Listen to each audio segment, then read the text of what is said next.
I've missed that. Call to Worship, words by Barbara Pescan. For the beauty of the earth, this spinning green ball, yes. Gala, mother of everything, we walk gently across your back to come together again in this place, to remember how we can live, to remember who we are, to create who we will be. Gala, our home, the lap in which we live, welcome us. Welcome and good morning. Let me start by saying that despite the order of service, I am not Jim Hanshaw. Jim was supposed to be your lay liturgist this morning, but unfortunately is feeling under the weather and felt it was safer to stay at home. He did record his reflection, which we will share with everyone later on in the service.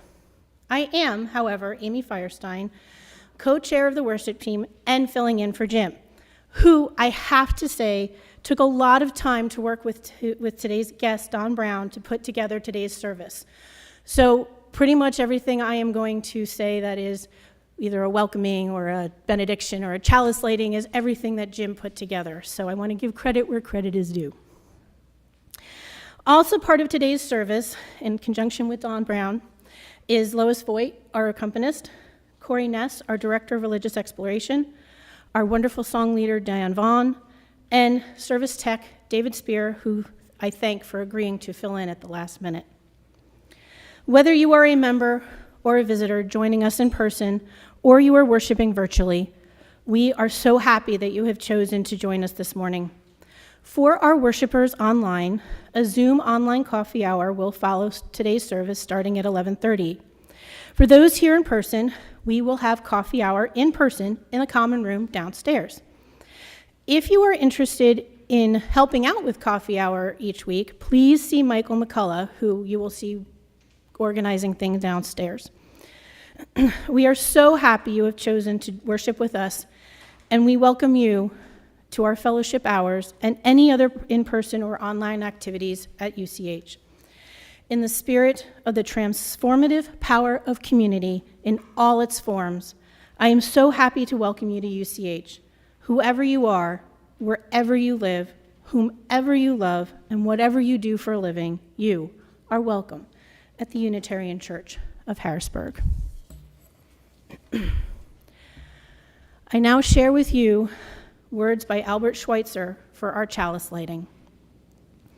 At times, our own light goes out and is rekindled by a spark from another person. Each of us has cause to think with deep gratitude of those who have lighted the flame within us.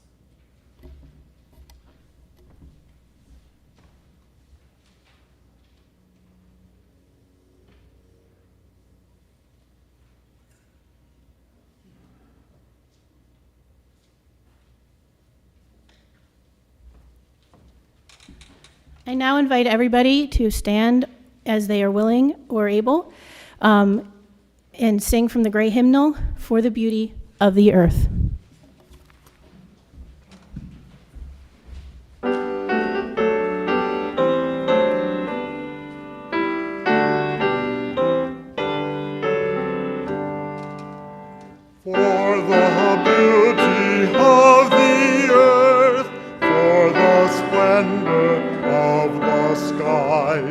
For the love which from our birth over and around us lies, source of all to thee we raise this our hymn of grateful praise. For the joy of here and I, for the heart and mind delight, for the mystic harmony, linking sense to sound and sight, source of all to thee we raise this our hymn of grateful praise. For the wonder of each hour of the day and of the night, hill and vale and tree and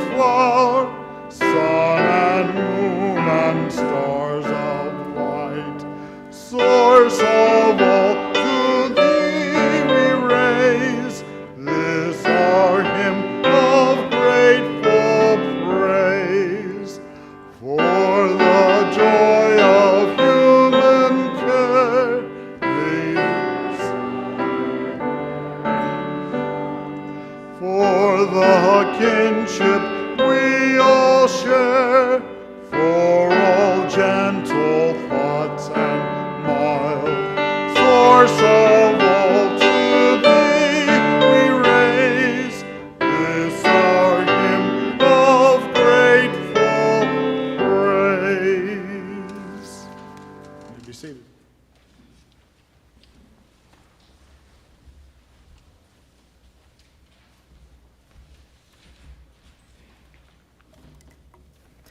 Good morning. My name is Corey, and I serve as your Director of Religious Exploration. Today's story is titled The Water Walker by Joanne Robertson. It's a true story about a determined Ojibwe grandmother, whose name, and in Ojibwe we say Nokomis for grandmother, and her great love for water, and in Ojibwe we say Nibby. Do you want to say that with me? Nibby?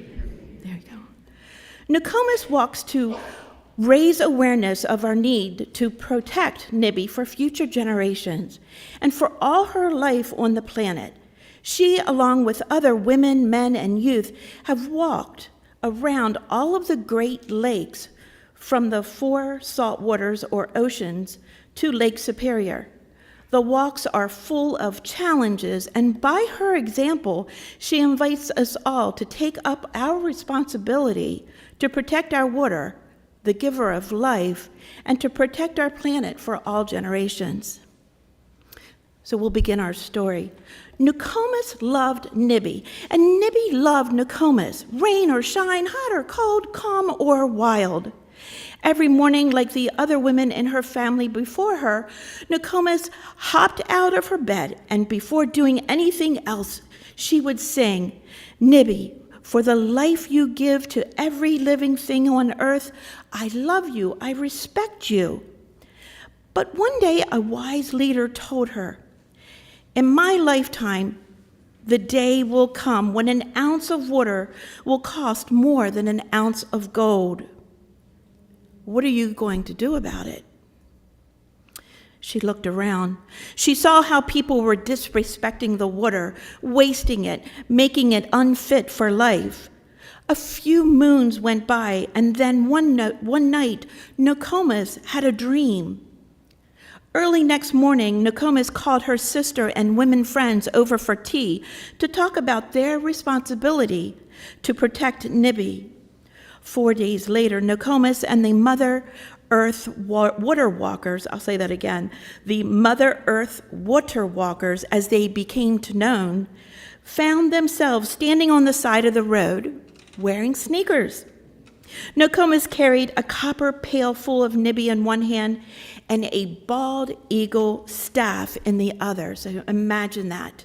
It's a long stick with a bald eagle carved at the top.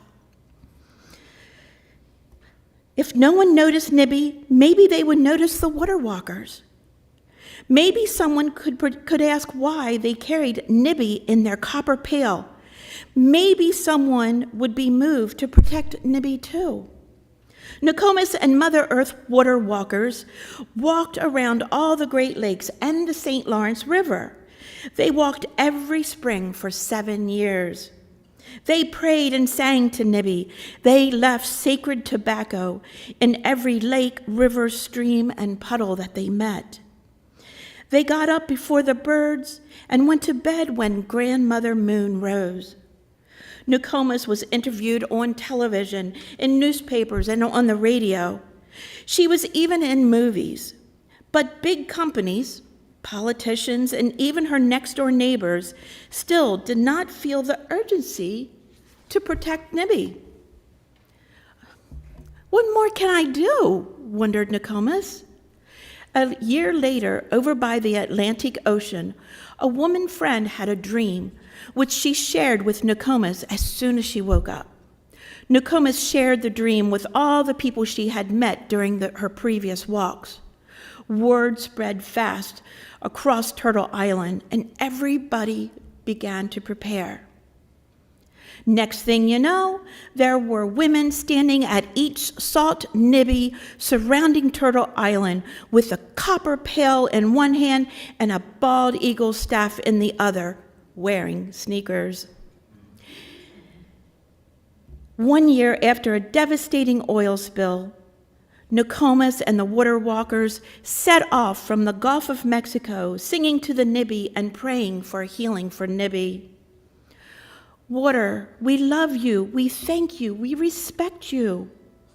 Next, Nokomis and the water walkers set off from the Atlantic Ocean in the east, and at the send-off, they walked barefoot on the rocks and the beautiful petroglyphs and sang to Nibby. Putting on their sneakers, they started out on the migration trail their ancestors traveled hundreds of years before. In the frigid north, the ice was 5 feet thick.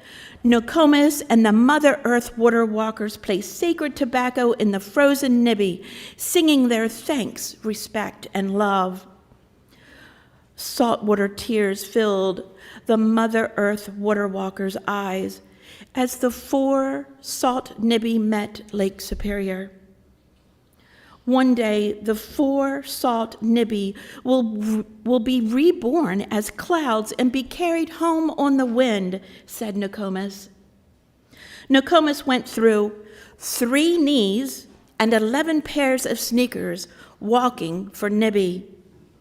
She got her knees replaced, and she's at home resting up, taking the time to surf online for new sneakers. Every morning, she puts down her sacred tobacco for Nibby and sings her gratitude.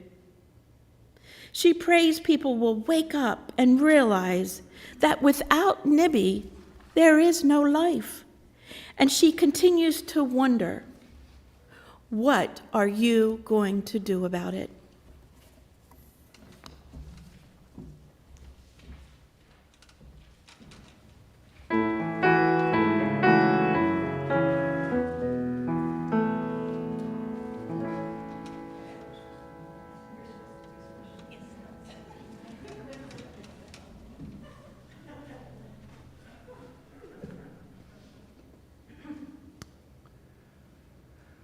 About a month ago, Jim Henshaw called me and asked me if I would be willing to sing a solo, The Impossible Dream. Little did he know that not only have I known this song since I was in my adolescence, but in recent years I have come to associate this song about fighting against all odds and standing against what seems to be an impossible battle. I have associated this song with this man. And so, for you, my brother, I will make my best attempt this morning.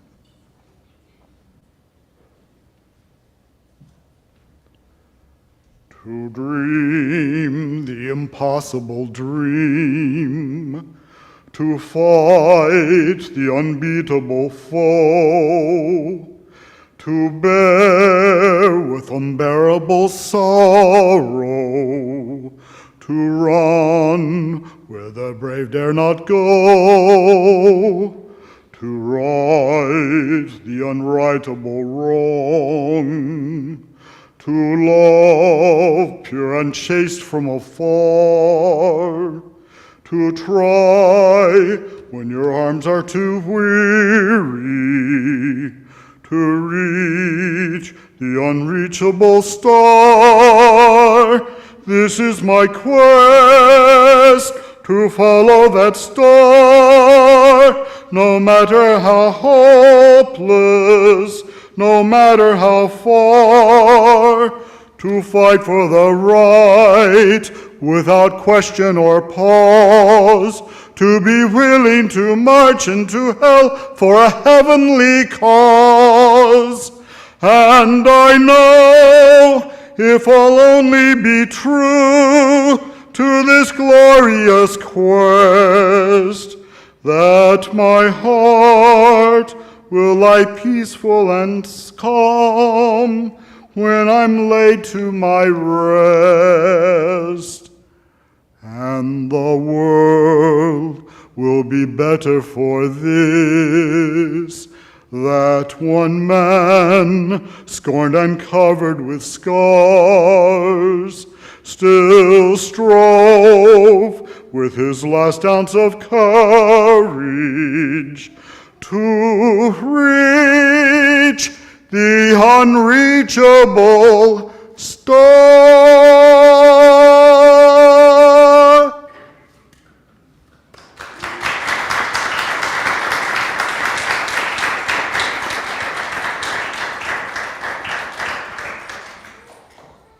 Oh.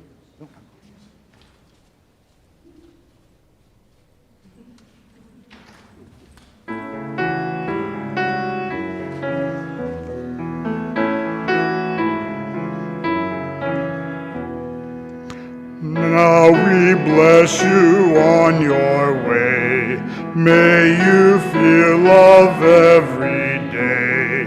May your light, shining bright, transform the world. Now we bless you on your way. May you feel love every day.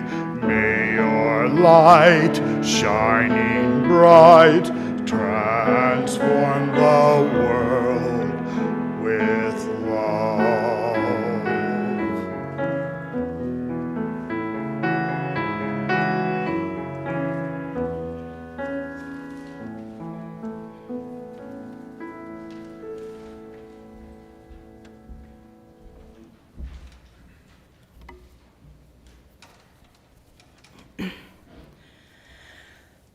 Well, it's that time where we now invite all present to come forth if you wish to do so, to put a stone in the water, light a candle, and/or write a message to be shared. If a message is written on the paper provided, please indicate if you don't wish to have your message shared aloud, but please know that it will be shared with our minister after the service. If you are worshiping online and watching via Zoom and wish to share a joy or sorrow with the congregation, please type your message in the chat and it will be brought up and shared during our sharing time. So please, if you wish.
And now I would like, I'm going to share these joys and sorrows. Sorry, jumped the gun on that one. From Nan and Jim Kavanaugh, we are happy to help granddaughter Clara celebrate her 4th birthday yesterday, and a good time was had by all. Happy birthday to the Kavanaugh's granddaughter. And Carol Bird shares, happy 85th birthday to my spouse, Charles. Happy birthday. And now, for all of those unspoken joys and sorrows, we put one last stone in and light one last candle.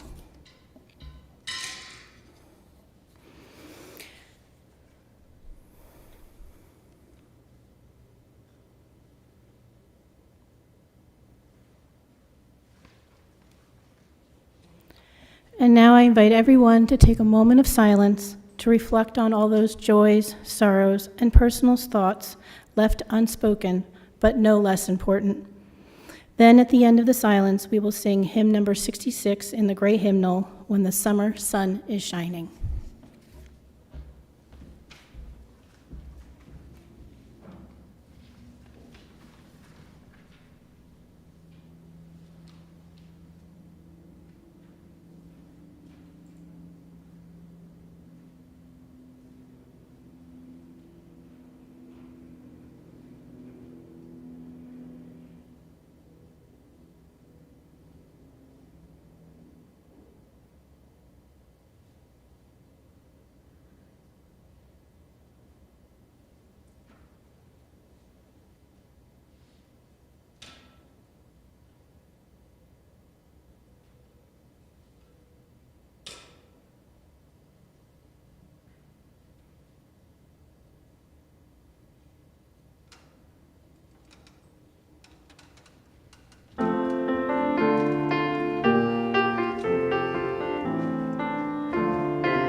When the summer sun is shining over golden land and sea, and the flowers in the hedgerow welcome butterfly and bee, then my open heart is glowing, full of warmth for everyone.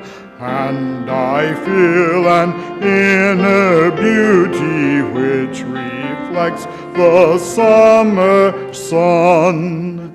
When the summer clouds of thunder bring the long-awaited rain, and the thirsty soil is moistened and the grass is green again, then I long for summer sunshine, but I know that clouds and tears are a part of life's refreshment, like the rainbow's hopes and fears.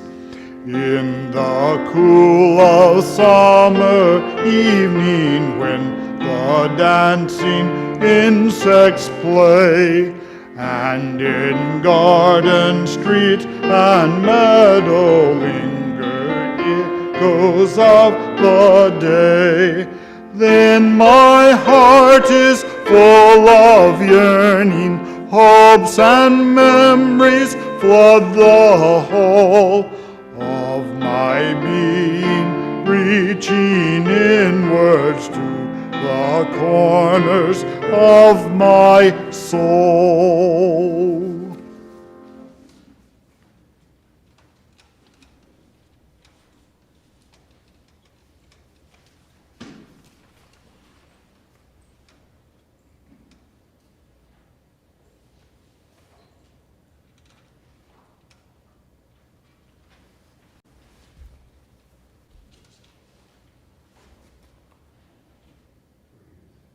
July 17th, 2022, member reflection.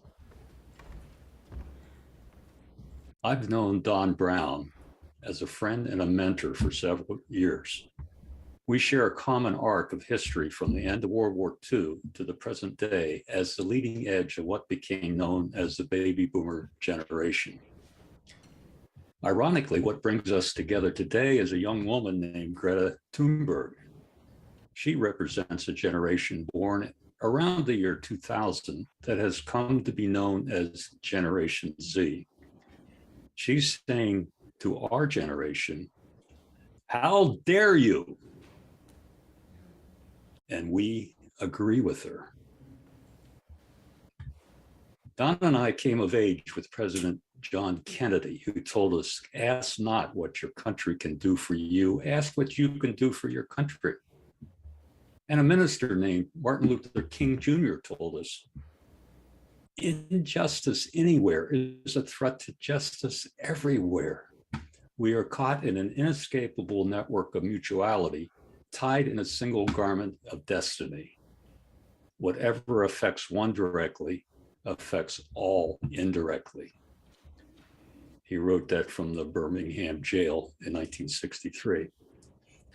King gave us some hope in 65 when he said, quote, "The arc of the moral universe is long, but it bends towards justice," unquote. Don Brown has dedicated 50 years of his adult life doing work for the common good by helping bend that arc of justice of the moral universe toward earth justice. And behind me is my picture of Earthrise, taken by Apollo 8 astronaut William Anders in 1968. It's been described as, quote, "the most influential environmental photograph ever taken," unquote. I was a recent graduate with a degree in aeronautical engineering, starting my career as an airline pilot. Don was in law school. We both lived in New Jersey. Now, think for a moment of the movie and Broadway play Man of La Mancha, inspired by Cervantes' 17th century novel, Don Quixote. Some of Don's colleagues have nicknamed him Don Quixote because he frequently claims there is some hope if citizens can see the deep injustice of the fossil fuel industry's response to climate change. He's dreaming that impossible dream. And if he is Don Quixote, I will play his faithful squire, Sancho Panza's. Next year, Don's wife, Linda, will play Dulcinea.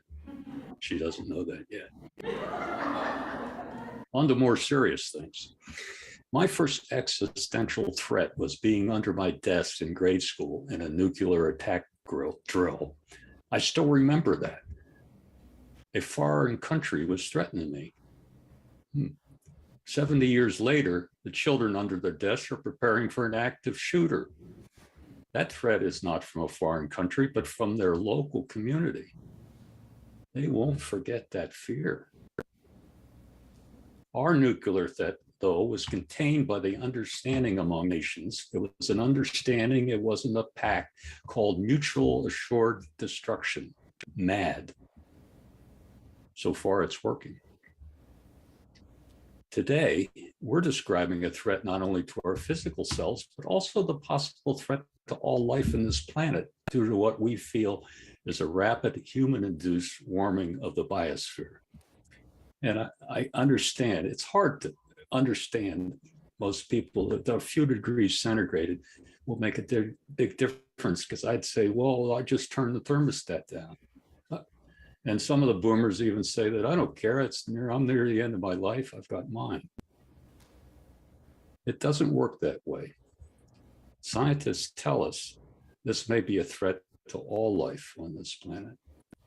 Don gets it, he has convinced me. Question, what level of warming should society assume before we act on it?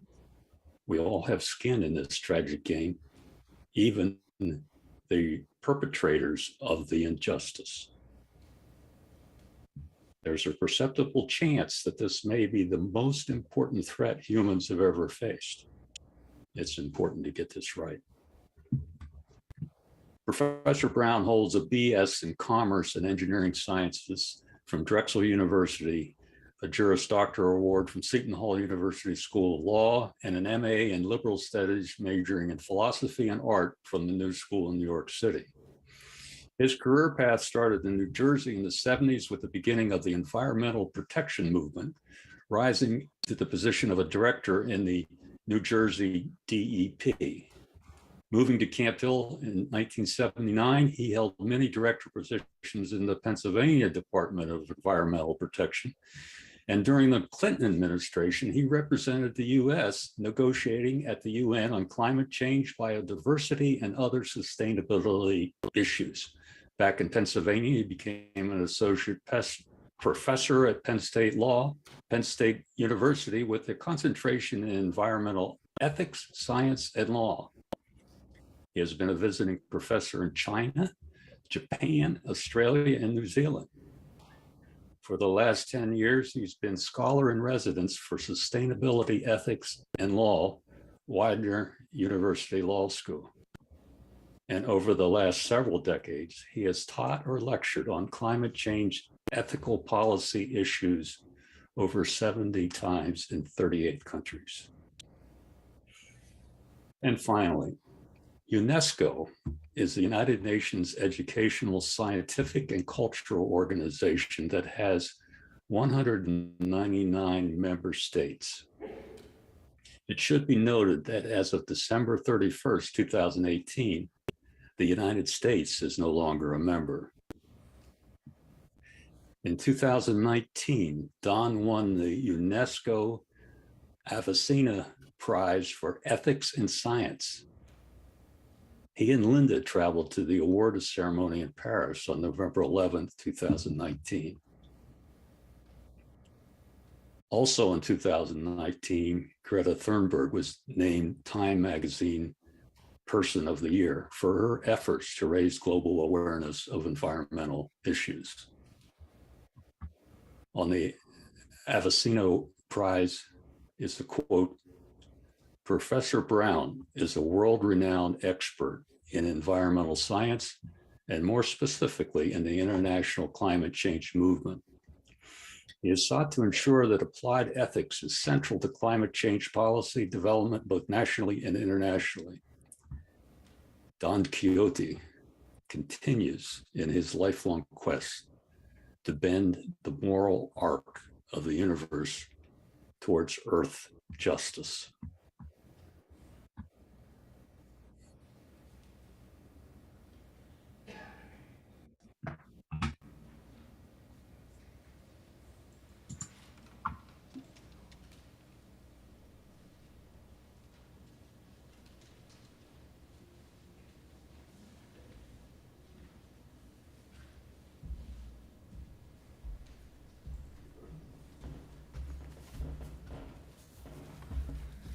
Thank you, Jim. Thank you, members of the Unitarian Church. I came here because I thought there were people that could talk about things like this when I first came to Pennsylvania.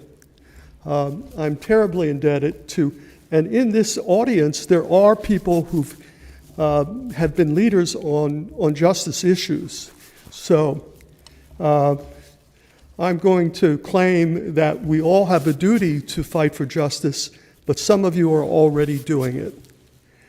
So what can we learn from Hannah Arendt and Greta Thunberg about why and how citizens should engage in justice issues that arise in democracies?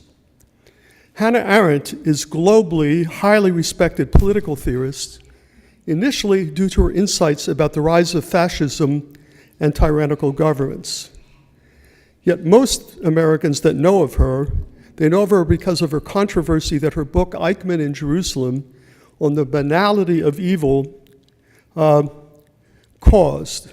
Eichmann was the German officer responsible for implementing the final solution, in which position he was responsible for moving millions of Jews to numerous concentrations and death camps around Europe. Arendt claimed that Eichmann's evil was banal because he was preoccupied with the details of his job, and his culture did not encourage him to confront the evil of his actions. In other books, in one of her other books, The Human Condition, Arendt claimed that the human efforts to make the world more just through political engagement is the most important activity that humans can engage in. She claims citizens have a duty to speak out against injustice and become involved in political issues, particularly when citizens can help others understand what justice requires. In her explanation of the conditions responsible for the rise of fascism, Arendt concluded that citizens become more vulnerable to tyrants when they feel isolated and alone, and they have no public sphere to discuss the injustice in their cultures. Arendt claimed that many Western countries, and the United States in particular, the public sphere was disappearing through the manipulation of economic interests and the use of public relations techniques and lying. She's brilliant about why tyrants lie. And the lying, of course, is designed to steer governments to do what economic interests want.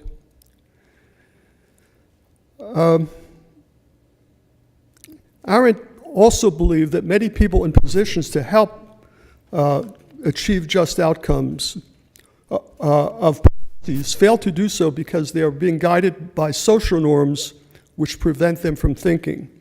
She called these social norms guardrails, which many people are afraid to abandon. You probably all know people who are afraid to speak out. My son wrote a song about this called Blind by Choice. Recently, I have concluded that I should help citizens see the banality of evil of several political figures who have been roadblocks preventing government action on climate change.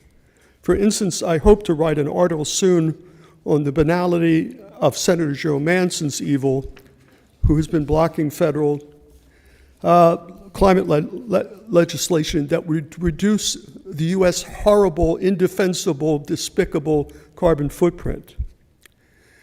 Greta Thunberg's September 2019 speech at the UN on climate change, which, by the way, is available on my website, ethicsandclimate.org, with analysis, is a brilliant example of how to make effective ethical arguments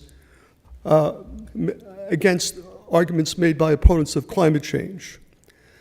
Thunberg's speech successfully demonstrated how to make justice arguments for two reasons. First, because of the speech's rhetorical excellence, and second, for Thunberg's selection of facts about climate change, which supported the speech's main thesis that government's failure to reduce the threat of climate change's reasons are morally repugnant. Aristotle claimed in his writing on rhetoric that speakers are effective in persuading their listeners about the injustice of policies if the speaker exhibits in their speech three qualities: ethos, pathos, and logos. Speakers exhibit ethos if they convince the listeners that the speaker is motivated by what is right and wrong and not by ego or self-interest. Greta Thunberg effectively communicated by her choice of words, rhythm, and emotions that she was motivated by the moral indefensibility of governments who have refused to do what is necessary to prevent climate change harms. Effective speakers demonstrate pathos or passion about the injustice that is motivating him or her. Greta's display of anger is palpable and supported by the facts that she relied upon. Her effective use of how dare you after every example of injustice in the speech is also an effective technique to communicate appropriate passion. Logos, in an effective speech, the speaker's claims about injustice are clear and logical. The facts which motivated and supported the premise of her speech, namely that government's responses to climate change are morally repugnant, are clearly stated. I have known that the science of rhetoric claims excellent speeches about justice exhibits ethos, pathos, and logos for decades, but found myself admitting a 17-year-old girl actually helped me improve my performance. I have a close colleague who I'm working with now who teaches environmental law in Cologne, Germany, Kurt Juncker, who has a PhD in rhetoric. And he told me that even with his PhD in rhetoric, he has to admit that a 17-year-old girl helped him be more effective. The first challenge to get traction for ethics and policies is to spot the ethical issues and invite critical reflection. All claims about what government should do to achieve the common good implicitly have the form of a syllogism. Because of facts A, B, and C, government should do D, the normative conclusion. By normative is meant right or wrong, obligatory or non-obligatory. Notice the claim already has an ethical clause stated right in the claim. I have learned from a $30,000 grant that I received when I taught at Penn State that most academics can't spot the ethical issue because they're all technicians. And students can't spot the ethical issues either. It used to be axiomatic that ethics was taught in liberal arts programs, and universities are abandoning it. The major focus of the visible United States climate change debate for 30 years has been on responses to arguments made by opponents of government actions to reduce greenhouse gases. These arguments have predominantly been opposition to policies based upon scientific uncertainty about human causation of climate change harms or unacceptable costs to governments if climate policies are enacted. And so the public debate has largely focused on factual claims made by opponents of climate change, and the public debate has largely ignored critically reflecting on the ethical conclusion.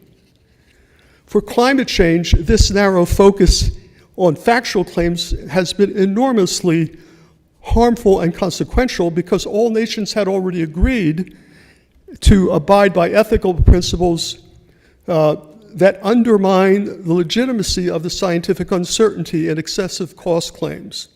That is, for instance, the primary principle was expressly agreed to in the 1992 Climate Treaty, which holds that scientific uncertainty is not a valid excuse for a government failing to fulfill its responsibilities under law. All countries already agreed to the no harm principle, and human rights protection duties don't allow you to use costs as an excuse for not providing human rights. Yet, in my 30 years in the middle of the climate debate, I've heard none of the even the environmental activists make these arguments. They have been tricked to debating the facts of the claims and ignoring the ethics. The reasonableness of the precautionary principle is obvious for complex and potentially catastrophic environmental problems such as climate change. This becomes apparent when students are asked to reflect, is it worse to have a false positive, an erroneous conclusion that A caused B, or a false negative that A did not cause B is worse for society, when inaction makes a very serious threat much more harmful, which is what has happened for climate change.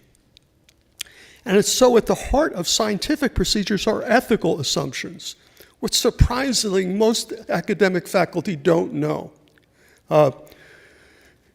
Most scientific analysis employed in environmental research assumes that the goal of scientific analysis should be to establish cause and effect with reasonable levels of certainty, which the scientists refer to as avoiding a type 1 statistical error, which usually requires scientists to demonstrate cause and effect with a 95% confidence level.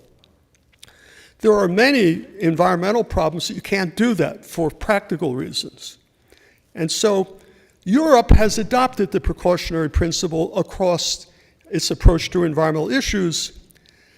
The United States has been attacked for even talking about this by economic interests.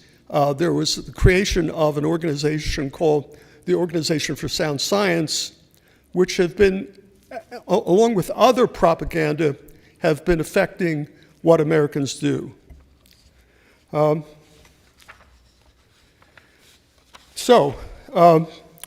It looks like the failure to take the precautionary principle not only requires governments to not use scientific uncertainty as an excuse, the precautionary principle requires, as a matter of law, that governments use what is called precautionary science if for practical reasons they can't describe cause and effect at 95% levels. The failure of the United States to do this may be deeply, deeply catastrophic. I had the head of the philosophy department at the New School where I was claimed, which I thought was outrageous, that the precautionary principle was the most important ethical issue facing the human race to get traction on. I thought it was hyperbolic, but it now looks as if the dreaded tipping points were not in the suite of models used by the Intergovernmental Panel on Climate Change because they had difficulty using empirical evidence to see some and therefore quantify some of the dreaded tipping points. For instance, the methane in permafrost, at least initially, was not in the suite of models because the methane was coming out underneath the ice and the scientists couldn't quantify the risk.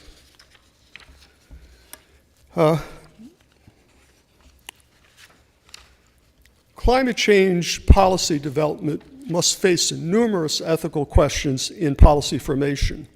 And the handbook being prepared on applied climate ethics that will be published soon by Routledge Press, myself and my co-editor, Katie Gwiazdon, have identified 35 different ethical issues that routinely arise in policy formation. Yet, because, as sociologists point out, the opponents of public policies frame the public debate and trick people to following their framing, of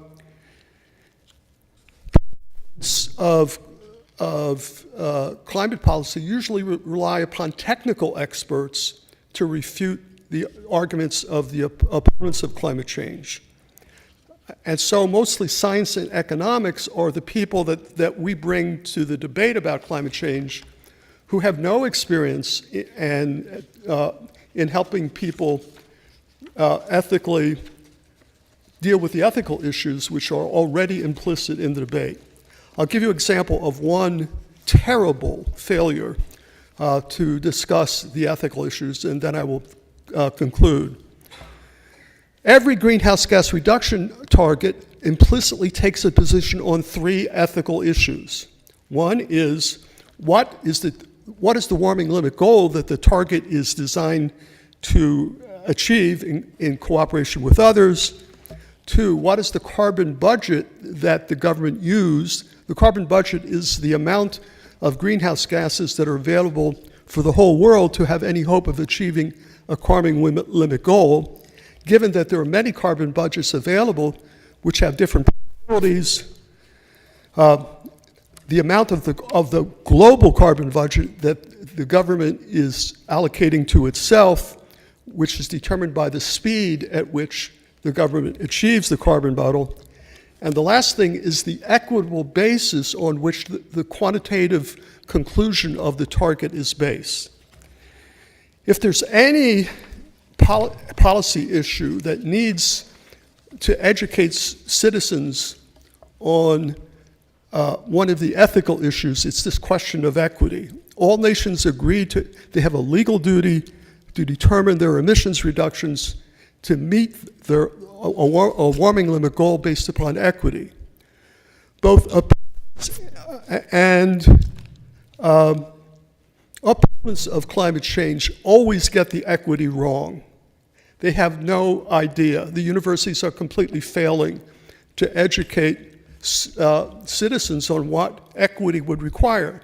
And as a result, you have people like Trump saying, and many people saying, we shouldn't have to reach that tough target unless China does, okay? Because China is a larger polluter. But if you apply the equity criteria that the world agrees are relevant to equity, which include per capita and historical emissions, not total emissions, the United States would be the first, the highest, would require the highest emissions reductions. The United States is responsible for more emissions on a per capita basis and has among the highest historical emissions of any country. None of the climate activists I've had, which I honor for their work and their passion, get this right. Nor do they get right the policy implications of cost-benefit analysis or the fact that climate change is violating human rights. Philosophy agree that if you're violating someone's basic human rights, you can't use cost to you as a basis for not complying with your obligations. Summing all of this up, we are in a terrible, terrible, ugly, ugly part. The United States has failed the world to abide what Adam Smith warned would happen. You know, I believe that markets are right, but Adam Smith said you better be careful. The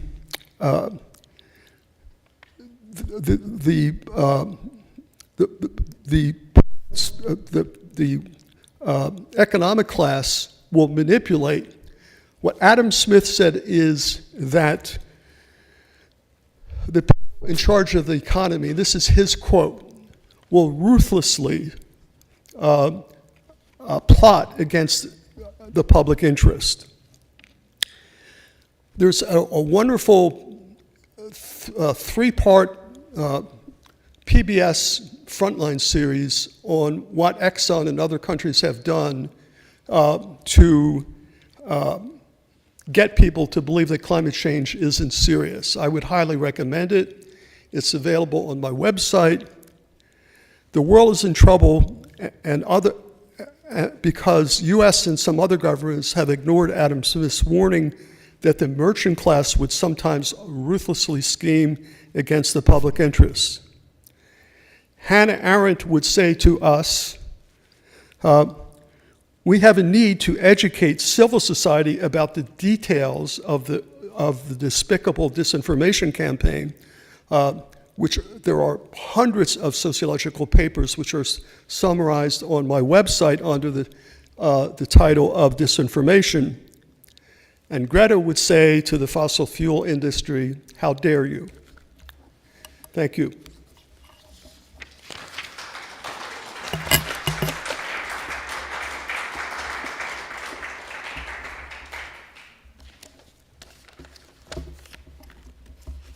I want to thank Jim for arranging all of this too.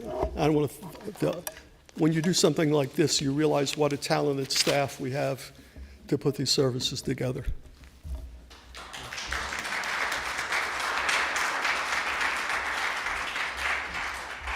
Thank you, Don.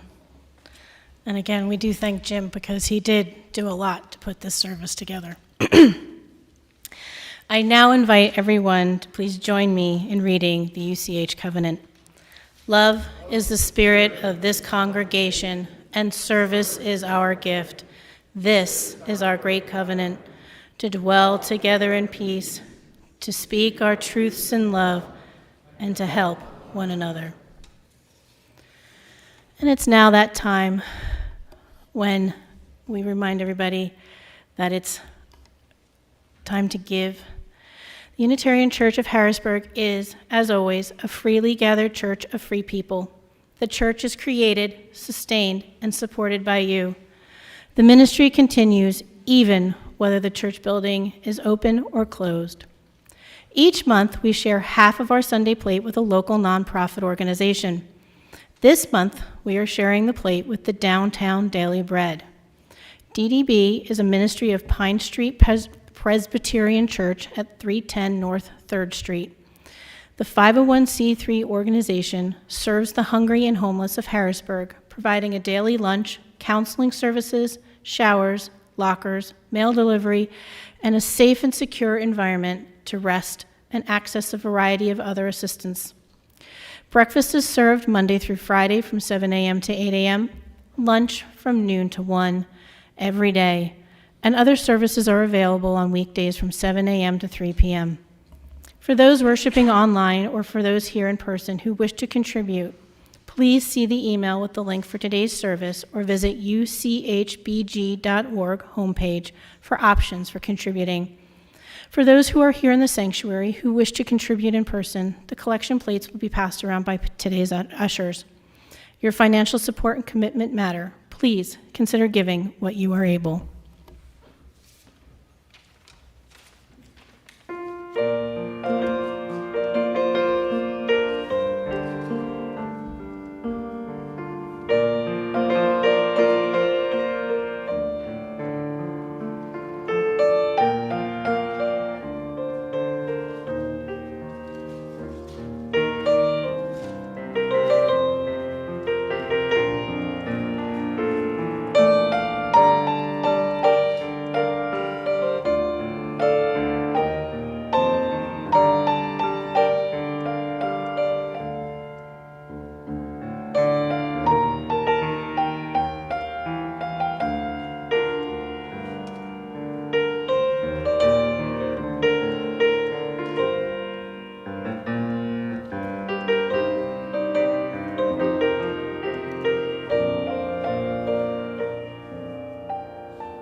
As we bring this service to a close, I share with you Jim's suggestion that when we go outside, we check our egos at the door and touch the leaves of grass, smell the earth, touch each other with our elbows, feel the connection between the leaves and your lungs. Hug a tree. I end today's service with Jim's favorite rummy quote. Out beyond ideas of wrongdoing and right doing, there is a field. I'll meet you there. When the soul lies down in the grass, the world is too full to talk about. Ideas, language, even the phrase, each other, doesn't make any sense.